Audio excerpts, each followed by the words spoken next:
ఓం గణేశాయ నమః. శ్రీ సత్యనారాయణ స్వామి ప్రార్థన.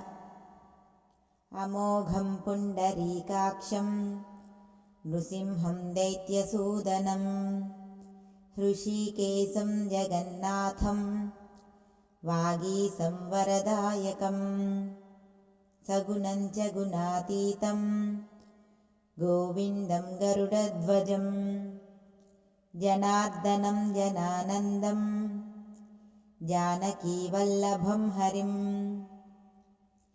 ప్రణమామి సదా భక్త్యా నారాయణమజం పరం.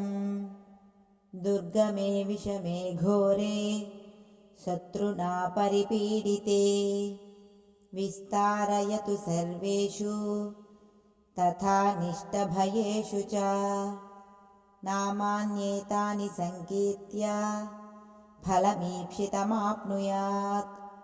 సత్యనారాయణం దేవం వందేహం కామదం ప్రభువం. లీలయా వితతం విశ్వం येन తస్మై నమో నమః. ఇతి శ్రీ సత్యనారాయణ స్వామి ప్రార్థనం. ఈ ప్రార్థనా శ్లోకములను భక్తితో ప్రతినిత్యము పఠించుట వలన కోరిన కోరికలు నెరవేరును. శత్రుబాధలు, ఇతర సంకటములు, భయము మొదలగునవి సమసిపోవును.